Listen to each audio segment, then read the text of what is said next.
तो गोपाल बाबू सवाल बड़ा सीधा है, अगर जानलेवा हमला किया जा रहा है, नाम भी आपके पास हैं, आपने सारी तफसील भी निकाल दी, जितनी एफआईआर दर्ज हुई हैं, किस किस धारा के तहत दर्ज हुई, तो आप एफआईआर दर्ज क्यों नहीं करा रहे? स्वतः संज्ञान की बात क्यों आ रही है?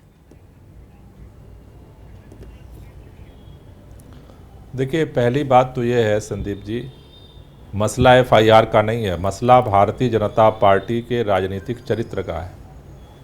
अरविंद केजरीवाल जी के ऊपर बात केवल यहाँ की नहीं है। अगर आपको याद होगा, कुछ दिन पहले विकासपुरी में भी इसी तरह की घटना करने की कोशिश हुई, वो भी भारतीय जनता पार्टी के लोग थे। उसके पहले अगर आपको याद होगा, भारतीय जनता युवा मोर्चा के राष्ट्रीय अध्यक्ष मुख्यमंत्री रहते हुए अरविंद केजरीवाल के घर पर जाकर के उन्होंने तोड़फोड़ की थी, अगर आपको वो घटना याद हो तो।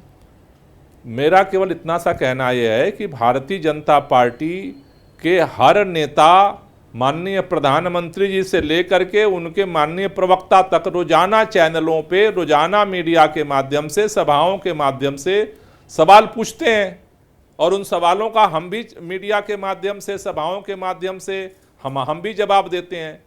भारतीय संविधान के तहत जो पूरी चुनाव की प्रणाली है, अगर मन में किसी के कोई सवाल है, किसी भी पार्टी को लेकर के, मुख्यमंत्री को लेकर के, विधायक को लेकर के, हमारे मन में भी सवाल है, प्रधानमंत्री जी से हम भी सवाल पूछते हैं, भारतीय जनता पार्टी के सांसदों से हम भी सवाल जरूर पूछिए, पर जानलेवा हमले का आरोप जब आप लगाते हैं कि ईंट फेंकी गई और जान से मारने की कोशिश थी, और जो आपराधिक पृष्ठभूमि वाले पेशेवर मुजरिम वहां पर मौजूद थे, आप नाम भी लेते हैं, तो थोड़ी जहमत उठा लेते और थाने में भी चले जाते।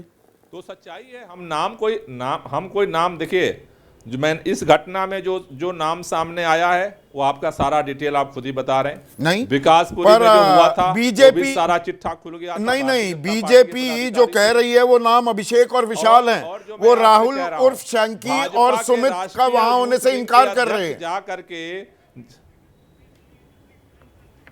वो रोहित की बात मान रहे हैं, राहुल वहां नहीं था, ऐसा कह रहे हैं। पर पार्टी क्या कर रही है? हाँ, हर जगह ये भाजपा के लोगों के मन में ही इतना सवाल क्यों है कि वो आकर के इतना हमलावर हो जाते हैं? मुख्यमंत्री के घर पे भाजयुमो के राष्ट्रीय अध्यक्ष गए, एफआईआर भी हुई थी, हुआ क्या उनका? क्या हुआ उनका? राष्ट्रीय अध्यक्ष गए थे, एफआईआर हुई थी उनके खिलाफ, सांसद थे उस समय वो। मेरा कहना है कि जिस तरह से, मैं केवल इतना सा कहना चाहता हूं कि ये जो इरादतन जिस तरह के घटना को अंजाम भारतीय जनता पार्टी देती है, जब अरविंद केजरीवाल जनता के बीच में जाते हैं, ये सोचती है कि इस तरह के घटना करके, इस तरह के हमले करके लोगों को डराया जा सकता है, वो न कभी हुआ है, न होने वाला है। नहीं, एफआईआर इसलिए तो नहीं दर्ज करा रहे कि भाई जो बीजेपी आरोप लगा रही है कि भाई गाड़ी चढ़ा दी थी, गाड़ी की स्पीड बढ़ती है थोड़ी, वो 1-2 सेकंड की ही है, कहीं दरअसल जानबूझकर उनके पैरों पर तो नहीं चढ़ाई गई थी कि ये कलाई ना खुल जाए, इसलिए एफआईआर दर्ज नहीं करा रहे आप।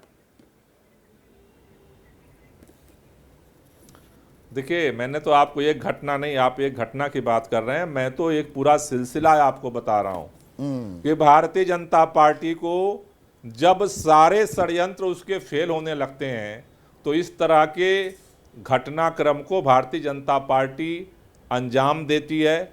मुझे लगता है कि उससे भारतीय जनता पार्टी का ही नुकसान हो रहा है।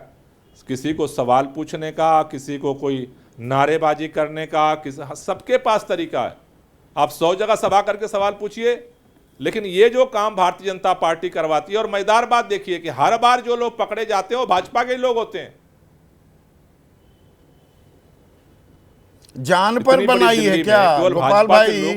जान पर बनाई अस्तित्व की लड़ाई है कि भैया ये चुनाव हार गए तो कहीं आम आदमी पार्टी ही एक पुरानी स्टोरी ना हो जाए, तो वो पार्टी की जान पर बनाई तो अरविंद केजरीवाल की जान पर भी बनाई। देखिए, भारतीय जनता पार्टी का जो पिछले 2 साल से रवैया है, वो भारतीय राजनीतिक परंपरा के एकदम उलट है। वो एक दुश्मनी की तरह से एक पार्टी को ट्रीट कर रहे हैं, और उसी तरह से पिछले 2 साल से जिस तरह से सभी नेताओं को जेल डाला गया, जिस तरह से सारे घटना को अंजाम दिया जा रहा है, बौखलाए तो हैं। उनका इरादा था महाराष्ट्र की तरह शिवसेना जैसे टूट गई, सरकार टूट गई, एनसीपी टूट गई, सरकार टूट गई, वैसे ही दिल्ली के अंदर सारे नेता जेल में जाएंगे, लोग डर जाएंगे, पार्टी टूट जाएगी, सरकार खत्म हो जाएगी। वो नहीं हुआ। तो वो एक घायल सांप की तरह चारों तरफ, ये चुनाव नजदीक आता है तभी जानलेवा हमला क्यों होने लगते हैं अरविंद केजरीवाल पर? आकर के हमला करेंगे, वो ठीक नहीं। चुनाव नजदीक आने पर ही जानलेवा हमला क्यों होता है? मैं आपको बता तो रहा हूं, मैंने तो आपको बताया कि मैंने बताया कि भारतीय जनता पार्टी के युवा मोर्चा के राष्ट्रीय अध्यक्ष ने मुख्यमंत्री रहते उनके आवास पे हमला किया था। तब तो चुनाव नहीं थे। उप मुख्यमंत्री मनीष सिसोदिया का गेट तोड़ा गया था, तब तो चुनाव नहीं थे।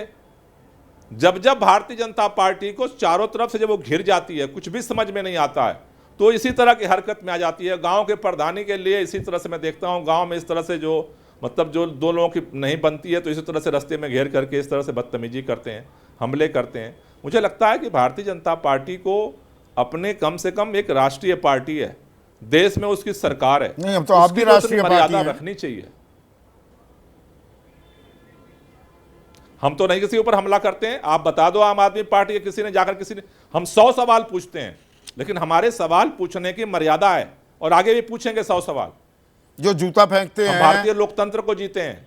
तत्कालीन गृह मंत्री पर उसको आप विधायकी का टिकट भी दे देते हैं। नहीं, आम आदमी पार्टी में शामिल होने के बाद किसी व्यक्ति को ये अलाउ नहीं है कि किसी को जा करके इस तरह से किसी को जो है अपमानित करे, हमला करे और डिस्टर्ब करे। बहुत बहुत शुक्रिया गोपाल राय।